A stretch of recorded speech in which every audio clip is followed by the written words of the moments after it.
and thanks for what you do.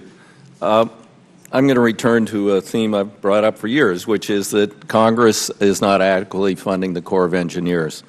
We have a backlog of somewhere between $48 and $54 billion for ongoing budgeted projects, for instance, spillways for the dams on the Willamette River, which restrict our capability of flood control, and this might be a year when we're going to need full flood control and we won't have it. The Corps has a plan to replace these spillways, which have far exceeded their lifespan, but it's drug out over years because of a lack of resources.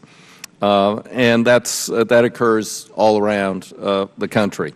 I have jetties that are failing, and if they go to full failure, they're more expensive than if we get in there and do maintenance work.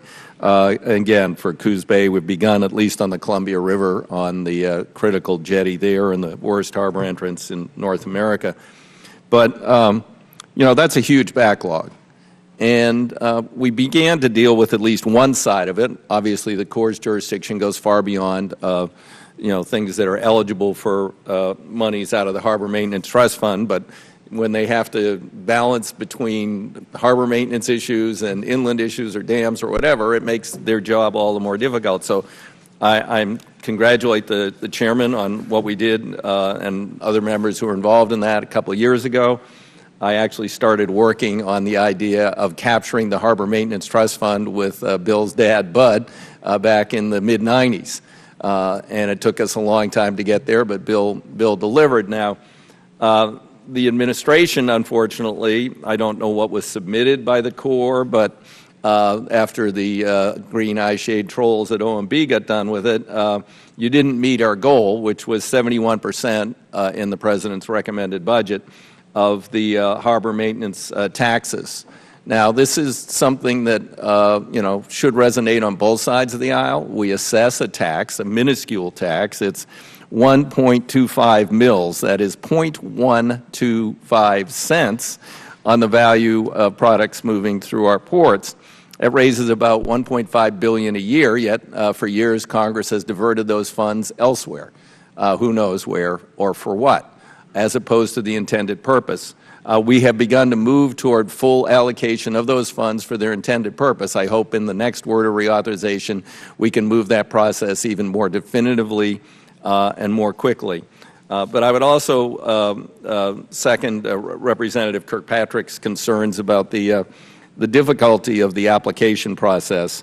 When we had only had 61 communities that submitted, you know, back in '07, we had 3,000 project and policy proposals that were vetted as we developed Word in 2007.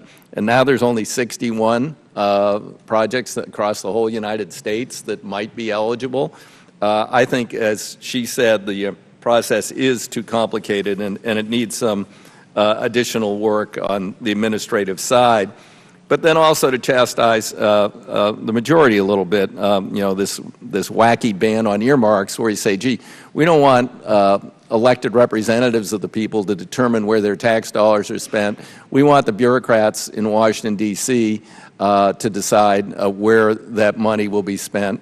And, you know, this we've tied our hands. We used to do study resolutions all the time. We don't do study resolutions anymore because they're considered earmarks. I mean, how stupid is that?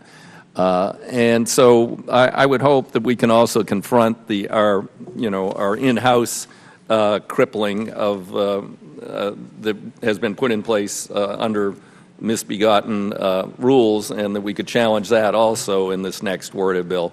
But in the interim, we're stuck with the workaround process, and that does need to be simplified so that more communities who have needs will apply. With that, Mr. Chairman, I yield back to balance my time. Thank you.